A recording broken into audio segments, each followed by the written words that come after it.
ரோமர் 11ஆம் அதிகாரம். இப்படி இருக்க தேவன் தம்முடைய ஜனங்களை தள்ளிவிட்டாரோ என்று கேட்கிறேன்.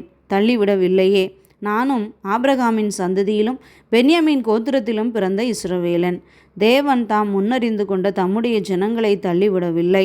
எலியாவை குறித்து சொல்லிய இடத்தில் வேதம் சொல்லுகிறதை அறியீர்களா? அவன் தேவனை நோக்கி, கர்த்தாவே, உம்முடைய தீர்க்க தரிசிகளை அவர்கள் கொலை செய்து உம்முடைய பலிபீடங்களை இடித்து போட்டார்கள். நான் ஒருவன் மாத்திரம் மீதியாயிருக்கிறேன். என் பிராணனையும் வாங்க தேடுகிறார்களே என்று இஸ்ரவேலுக்கு விரோதமாய் விண்ணப்பம் பண்ணினபோது அவனுக்கு உண்டான தேவ உத்தரவு என்ன? பாகாலுக்கு முன்பாக முழங்கால் படியிடாத 7000 பேரை எனக்காக மீதியாக வைத்தேன் என்பதே.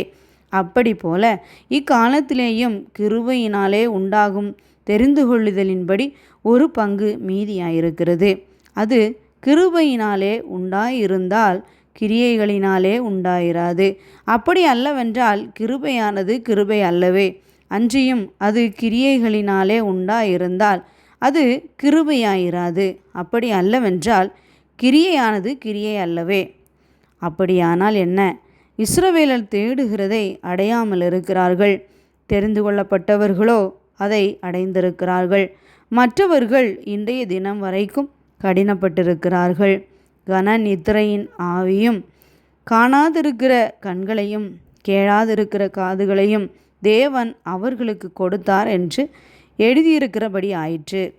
அன்றியும் அவர்களுடைய பந்தி அவர்களுக்கு சுருக்கும் கண்ணியும் இடரலுக்கான கல்லும் பதிலுக்கு பதிலளித்தலுமாக கடவது.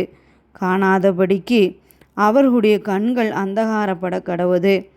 அவர்களுடைய முதுகை எப்போதும் குனிய பண்ணும் என்று தாவீதும் சொல்லியிருக்கிறான். இப்படி இருக்க விழுந்து போகும்படிக்கா இடறினார்கள் என்று கேட்கிறேன். அப்படி அல்லவே. அவர்களுக்குள்ளே வைராக்கியத்தை எழுப்பத்தக்கதாக அவர்களுடைய தவறுதலினாலே புறஜாதிகளுக்கு இரட்சிப்பு கிடைத்தது.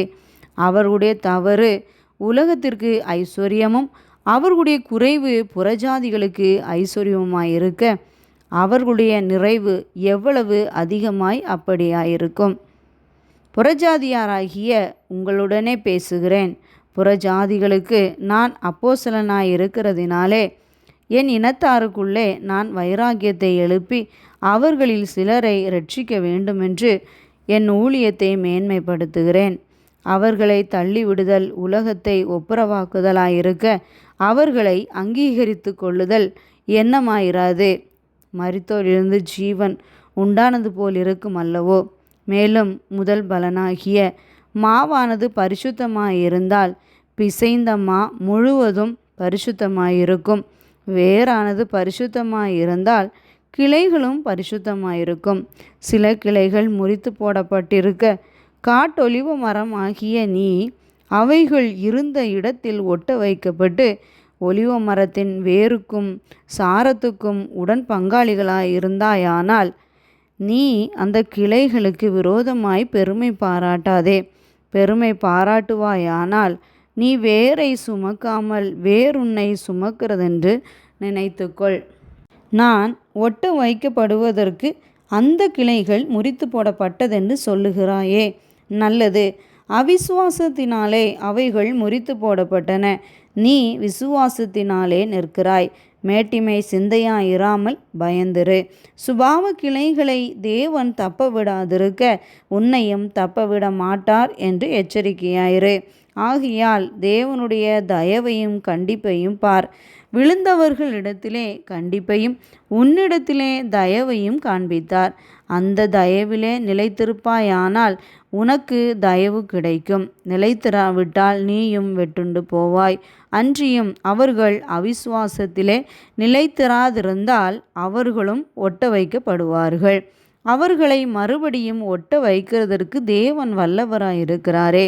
சுபாவத்தின்படி காட்டொலிவ மரத்திலிருந்து நீ வெட்டப்பட்டு சுபாவத்திற்கு விரோதமாய் நல்ல ஒலிவ மரத்திலே ஒட்ட வைக்கப்பட்டிருந்தால் சுபாவ கிளைகளாகிய அவர்கள் தங்கள் சுய ஒலிவ மரத்திலே ஒட்ட வைக்கப்படுவது அதிக நிச்சயம் அல்லவா? மேலும் சகோதரரே, நீங்கள் உங்களையே புத்திமான்களென்று எண்ணாதபடிக்கு ஒரு இரகசியத்தை நீங்கள் அறிய வேண்டுமென்றிருக்கிறேன். அது என்னவெனில், புறஜாதியாருடைய நிறைவு உண்டாகும் வரைக்கும் இஸ்ரவேலரில் ஒரு பங்குக்கு கடினமான மனது உண்டாயிருக்கும். இந்த பிரகாரம் இஸ்ரவேலர் எல்லாரும் ரட்சிக்கப்படுவார்கள். மீட்கிறவர் சீயோனிலிருந்து வந்து அவபக்தியை யாக்கோபை விட்டு விலக்குவார் என்றும், நான் அவர்களுடைய பாவங்களை நீக்கும்போது இதுவே நான் அவர்களுடனே செய்யும் உடன்படிக்கை என்றும் எழுதியிருக்கிறது. சுவிசேஷத்தை குறித்து அவர்கள் உங்கள் நிமித்தம் பகைஞராயிருக்கிறார்கள். தெரிந்து கொள்ளுதலை குறித்து அவர்கள் பிதாக்களின் நிமித்தம் அன்பு கூறப்பட்டவர்களாயிருக்கிறார்கள். தேவனுடைய கிருபை வரங்களும் அவர்களை அழைத்த அழைப்பும் மாறாதவைகளே. ஆதலால் நீங்கள் முற்காலத்திலே தேவனுக்கு கீழ்ப்படியாதிருந்து இப்பொழுது அவர்களுடைய கீழ்ப்படியாமையினாலே இரக்கம் பெற்றிருக்கிறது போல அவர்களும் இப்பொழுது கீழ்ப்படியாமல் இருந்தும் பின்பு உங்களுக்கு கிடைத்த இரக்கத்தினாலே இரக்கம் பெறுவார்கள். எல்லார் மேலும் இரக்கமாய் இருக்கத்தக்கதாக தேவன் எல்லாரையும் கீழ்ப்படியாமைக்குள்ளே அடைத்து போட்டார். தேவனுடைய ஐஸ்வர்யம், ஞானம், அறிவு என்பவைகளின் ஆழம் எவ்வளவாயிருக்கிறது! அவருடைய நியாய தீர்ப்புகள் அளவிடப்படாதவைகள், அவருடைய வழிகள் ஆராயப்படாதவைகள். கர்த்தருடைய சிந்தையை அறிந்தவன் யார்? அவருக்கு ஆலோசனைக்காரனாய் இருந்தவன் யார்? தனக்கு பதில் கிடைக்கும் படிக்கு முந்தி அவருக்கு ஒன்றை கொடுத்தவன் யார்? சகலமும் அவராலும் அவர் மூலமாயும் அவருக்காகவும் இருக்கிறது. அவருக்கே என்றென்றைக்கும் மகிமை உண்டாவதாக. ஆமேன்.